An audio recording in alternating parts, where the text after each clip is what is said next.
Hello and welcome to my new video which is based on equipotential surfaces. In our last video we discussed about the electric potential, and I told you that we have to discuss about electric potential as well as potential difference. But so far we have not discussed about potential difference. So now what is potential difference? As you know that electric potential is the amount of work done from bringing a positive charge from infinity to a point, whereas potential difference is between 2 points.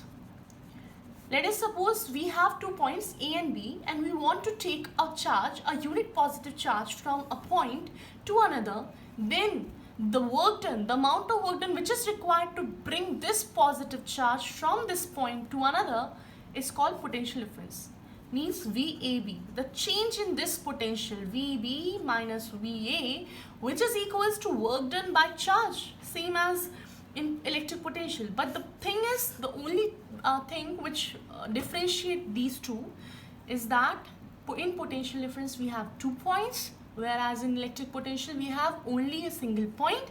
Another point is not determined, which is infinity. Okay, come to the point equipotential surfaces. What are they?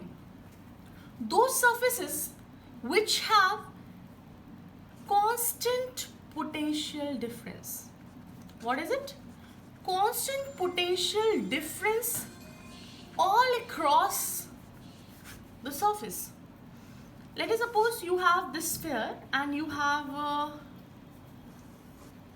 another concentric sphere in that, and you have 2 points VA, VB.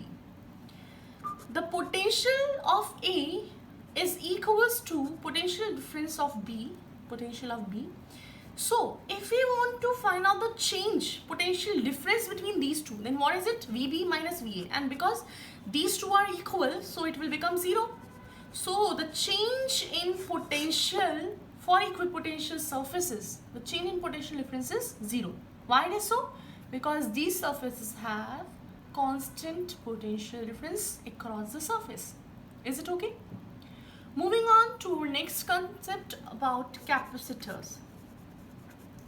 Capacitor is an electronic device used in an insulated body which is used to store the electric charge,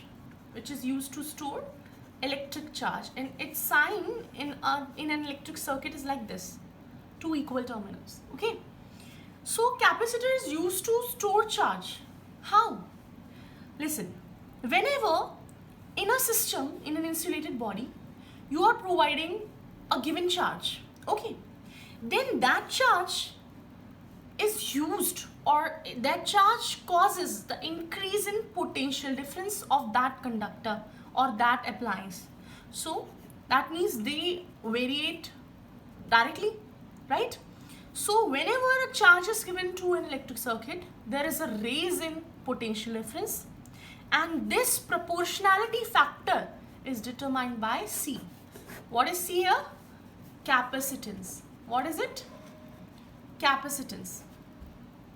And its unit C becomes Q by V, that means Coulomb per volt, and it is called Farad. What is it? Farad. I hope you understand this. Rest of the topic we'll discuss in the next class.